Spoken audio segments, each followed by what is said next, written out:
murakaza neza kuri Genius Rwanda Group.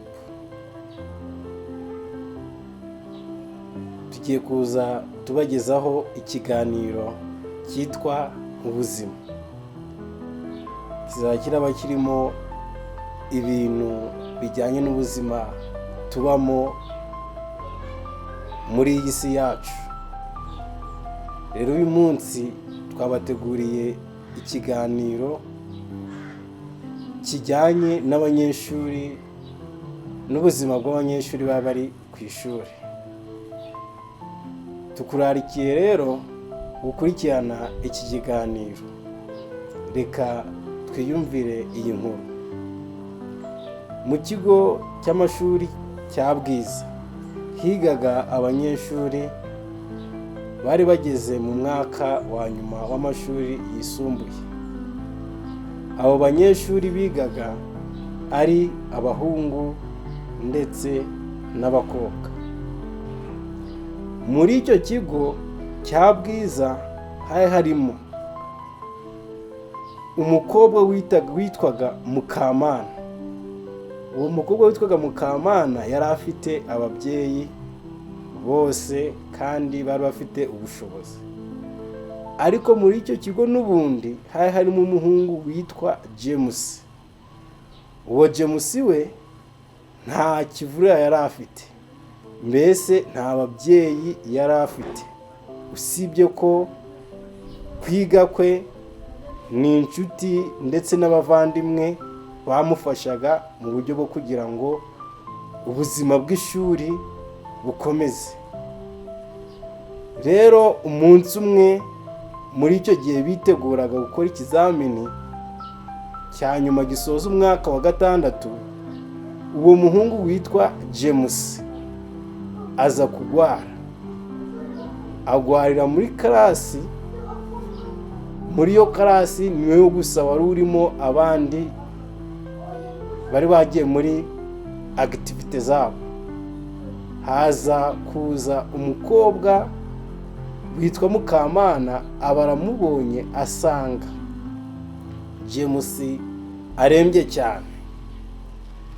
Uwo mukobwa Mukamana ahita yihutira kumukorera ubutabazi bw'ibanze. Ubutabazi bw'ibanze icyo yakoze, yafashe agatambaro agashyira mu mazi, arangije akamushyira ku gahanga kubera yuko James yari afite umuriro mwinshi cyane. Uwo mukobwa amaze kumukora ubwo butabazi bw'ibanze ntiyarekeye aho ngaho, ahubwo yahise ajya kubimenyesha ubuyobozi bw'ikigo cy'amashuri. Ubuyobozi bw'ikigo cy'amashuri ntibwatinze buhita buhamagaza imodoka ijyana James ku bitaro. Kubera yuko abandi banyeshuri batari aho hafi, ubuyobozi bw'ikigo busaba Mukamana ko yaherekeza James ku bitaro akajya kumwitaho. Niko Mukamana nawe yahise ajyana na James ku bitaro ngo amwiteho. James imodoka ikimugeza ku bitaro, niko abaganga bahise bihutira gufata James bamujyana mu bitaro kuko James yari arembye cyane. Bahita bamushyiramo serumu ndetse banamwongerera n'amaraso kuko yari yatakaje amaraso menshi cyane. Abaganga bakomeje kwita kuri James, niko James yakomezaga kugenda yoroherwa. Abaganga babona yuko James yasezererwa akajya kuba aranywa imiti ari ku ishuri. Barabasezerera basubira mu kigo cy'amashuri. Ni nako ikizamini cyari cyegereje.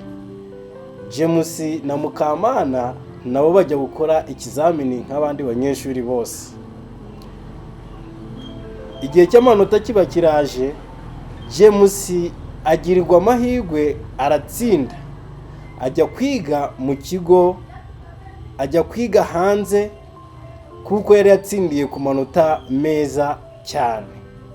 Naho Mukamana nawe aratsinda, ariko we yahise apfisha ababyeyi. Murumva yuko ntabwo yabashije kubona ubushobozi bwo kuba yakomeza kaminuza kubera yuko yari yabuze ababyeyi be. Impamvu James yagiye kwiga hanze yuko yari yabonye umuterankunga kandi yatsindiye no ku manota ari hejuru cyane. Ubwo rero uko niko James yagiye kwiga hanze. Twamaze kubona yuko Mukamana we atabashije gukomeza amashuri ye kubera yuko yapfishije ababyeyi. Ni nako Mukamana yashakishije uburyo bwose bwo kugira ngo abeho, arangije abona umuntu umuha akazi ko gukora mu rugo. Ubwo ngubwo yari yibwiraga yuko ubuzima bwe bugiye guhinduka. Aragenda akora akazi ke, aba umwana mwiza. Mukamana ni nako yashakishije akazi kubera ko iby'amashuri bitari bigishobotse kugira ngo yige. Aba abonye akazi ko gukora mu rugo, arakora, aba umwana mwiza. Igihe kimwe bosi wa Mukamana afata Mukamana ku ngufu, amutera inda. Bosi wa Mukamana abonye ko yateye inda Mukamana, ahita amwirukana. Mukamana ahita akomeza kubaho mu buzima butameze neza.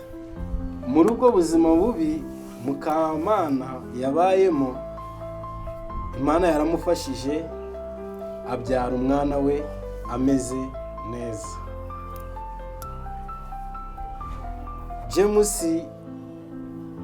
James we yari yarakomeje amashuri ye arimo yiga hanze. Igihe kiragera agaruka mu gihugu cy'iwabo, agaruka ari umukire, yubakisha amazu, mbese afite n'andi makampani akomeye, anacuruza n'amamodoka. Mu gihe James yari arimo agendagenda ajya gusura inyubako ze, ni nako yarabutse Mukamana arimo akora akazi k'ubuyede.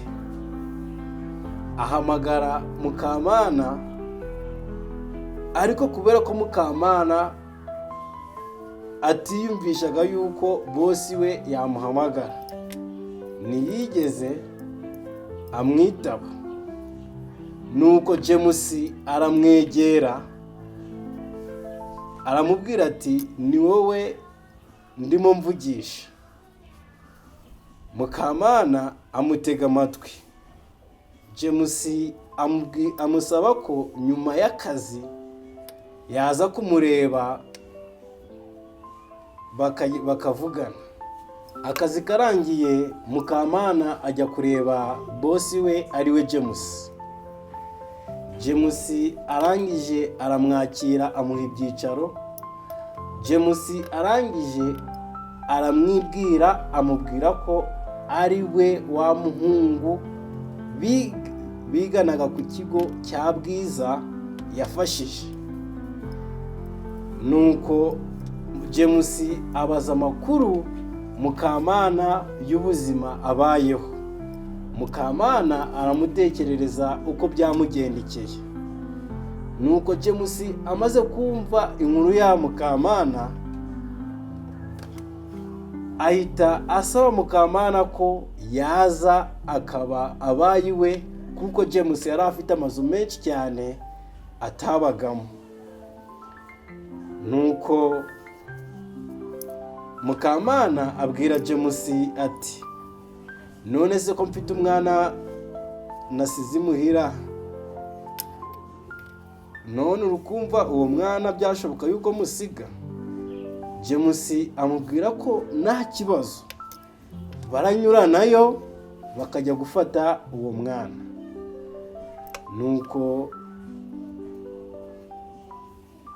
nuko barataha, banyura aho Mukamana yari acumbitse, baragenda bafata umwana wa Mukamana bajya kwa James.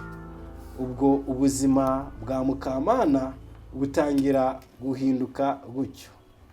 James ahita aha Mukamana akazi ko kumucungira ibye byose, kuko James atakundaga kuba mu gihugu, iminsi myinshi yakundaga kuba yagiye hanze. Nuko ubuzima bwa Mukamana ndetse n'umwana we buba burahindutse. Nuko ubuzima bwa Mukamana bwahise buhinduka. Murumva yuko kugira neza kwa Mukamana byatumye nawe yibukwa. Rero reka natwe tujye tubigenza dutyo, kuko kubaho kuri iyi si ni ugufashanya.